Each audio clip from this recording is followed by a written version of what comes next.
अस्सलाम वालेकुम दोस्तों, क्या हाल है। उम्मीद करता हूँ कि सब दोस्त खैरियत से होंगे। नदीम वाइस चैनल में खुशामदीद। ये वाक़या मुझे एक बरदूग ने सुनाया था।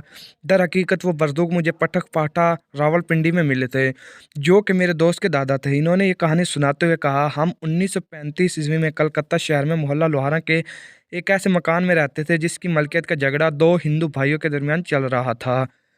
इनमें से एक भाई का नाम मनोज कुमार और छोटे भाई का नाम संतोष कुमार था। दोनों भाइयों के बाप मुकेश कुमार ने हमारी फैमिली को वो मकान 15 रुपये किराए पर दिया हुआ था। वो तो फौत हो गए, लेकिन इनके दोनों बेटों के दरमियान इस मकान का मुकदमा चल रहा था। असल झगड़ा क्या था ये तो मुझे भी सही मायनों में मालूम नहीं। मैं इस वक्त कम उम्र था, मुझ में ज़्यादा शऊर ना था। अब यहाँ बतलाना ज़रूरी है कि मुकेश कुमार ने मेरे अब्बा को सिर्फ नीचे का पोर्शन किराए पर दिया हुआ था। ऊपर का हिस्सा जो कि मुद्दतों से खाली वीरान पड़ा हुआ था।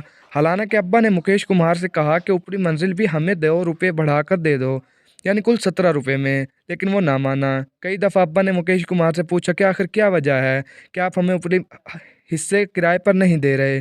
तो वो सख्ती से कहता कि अगर तुमने ऊपरी हिस्से की तलब की तो नीचे का भी खाली करा लिया जाएगा। मैं ग़ालिबन इस वक्त 9 साल का था, जबकि मेरा भाई नज़र मुझसे 2 साल छोटा। वो बहुत शरारती और बात ना मानने वाला बच्चा था। हर वो काम करता जिससे इसको मना किया जाता। अम्मा अब्बा भी की बात ना मानकर कुछ उल्टा सीधा कर देता तो इसकी बहुत पिटाई होती। मार खाने के बाद कुछ दिन तो सीधा रहता, लेकिन बाद में फिर अपनी आदतों के तहत नापसंदीदा शरारतें करने लग जाता। अब्बा इसकी खूब क्लास लेते। अब्बा ने हम दोनों भाइयों को सख्ती से मना कर रखा था कि ऊपरी मंजिल पर कभी न जाना। बहरहाल ऊपरी मंजिल के दरवाजे पर एक जंग आलूद ताला भी लगा हुआ था। अब्बा रेलवे के महकमे में थे, इसलिए कई कई दिन ड्यूटी के लिए घर से बाहर रहा करते थे। घर में 3 अफराद में मेरा भाई और मेरी अम्मा ही थी। रात के किसी पहर ऐसा महसूस होता जैसे मकान हल रहा है। हम दोनों भाई अम्मा से लिपट जाते। जब हम पड़ोसी से पूछते रात को जलजला तो नहीं आया था, तो वो हमारा मजाक उड़ाते। एक बार अब्बा अपनी ड्यूटी के सिलसिले में गए हुए थे। इन्होंने हमें दोनों को ताकीद की कि ऊपर वाली मंजिल पर ना जाना। इस दिन हमारे मोहल्ले में एक हिंदू लड़की की शादी थी। इन्होंने हमें भी दावत दी। शादी के हंगामा राय में मसरूफ़ थे कि नज़र मोहल्ले के चंद बच्चों के साथ ऊपरी मंजिल की सीढ़ी पर चढ़ गया। इसका ताला तोड़ दिया। अम्मा दुल्हन के साथ बैठी बातें कर रही थी कि मोहल्ले का एक बच्चा भागता हुआ आया कि नज़र ने ऊपरी मंजिल का ताला तोड़ दिया है। ये सुनता ही अम्मा की सिटी गुम हो गई। अम्मा और मैं घर पहुंचे तो देख के वाकई ताला तोड़ दिया। हम देख कर नज़र डर के छुप गया। हमने देखा कि ऊपरी मंजिल और निचली मंजिल में कोई फ़र्क नहीं। हैरत ये हुई कि बहुत साफ सुथरा था और दरो दीवार देखकर लगता था कि हर रोज़ सफाई होती है। नज़र कहाँ गया, हम दोनों ने चीख चीख कर आवाज़ें दी। फिर वो कमरे में मौजूद अलमारी के पीछे से बोला, अम्मी मैं यहाँ हूँ, आप वादा करें मुझे मारेंगी नहीं। अम्मा चिल्लाई, तू सामने तो आ, तेरी चटनी बना दूंगी। फिर नज़र की आवाज़ आना बंद हो गई। अम्मा और मुझे फिक्र लाहक हुई। अम्मा ने घबराहट के आलम में कहा, बेटा मैं तुझे सहारा देती हूँ, ज़रा ऊपर चढ़ कर अलमारी के पीछे झाँक कर देखो वो क्या कर रहा है। मैंने ऊपर चढ़कर देखा तो वहाँ कोई ना था। हमारी छत से नीचे घूमती आंटी का घर था। इसका वहाँ कूदना नामुमकिन था। फिर मैंने अम्मा से रोते हुए कहा, अम्मा यहाँ नज़र नहीं है। थोड़ी देर में आस पड़ोस और मोहल्ले में शोर मच गया। अम्मा चीखने लगी, हाय मेरा नज़र कहाँ चला गया, उसे ढूंढो। हमारी छत पर कोई आने को तैयार नहीं था। कहने लगे, तुम्हारे घर में बदरूहों और जिन्नों का डेरा है। एक सिख नौजवान को तरस आ गया। वो अपनी माँ के मना करने के बावजूद हमारी मदद के लिए आ गया।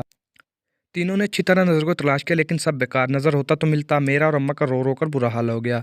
अब्बा को किसी ने इस दिल खराश वाक़ये का फौरी तार भेजा। अब्बा अपने चंद साथियों के साथ घर पहुंचे। अब्बा ने पुलिस में रिपोर्ट दर्ज करवाई, लेकिन किसी सूरत नज़र का पता न चल सका।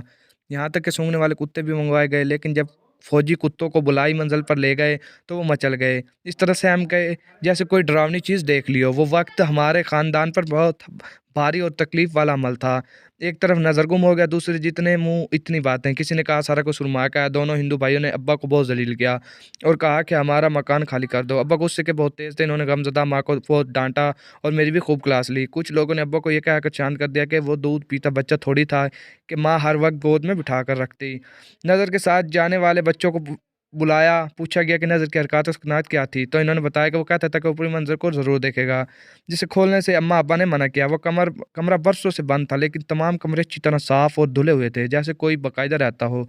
इस वाक़ये के बाद अम्मा चारपाई से लग गए, अरे मेरा नज़र तू कहाँ चला गया, मुझे छोड़ के। इस तरह के अल्फ़ाज़ दोहराते और हर वक्त छत को घूरती रहती। और फिर एक दिन अम्मा ने नज़र की याद में जान दे दी। इस मकान की बलाई मंज़िल हमेशा खाली रही, कोई भी किराए पर मुफ़्त भी आने को तैयार ना था। इस बटू ने बताया कि 1947 में मैं और मेरा अब्बू मनहूस मकान जहाँ मेरे भाई की गुमशुदगी और मेरी अम्मा ने तरफ-तरफ के जान दी छोड़ आए। इसने बताया कि एक दफ़ा मेरे अब्बा के ख्वाब में नज़र आया, वो बज़ाहिर बहुत खुश था। इसके साथ कई बार शक्ल रूहे थी। अब्बा जी और भाई से कहना कि मेरी फ़िक्र ना करें, मैं बड़े मज़े में हूँ, इन दोनों का ख़्याल रखना। अल्लाह हाफ़िज़।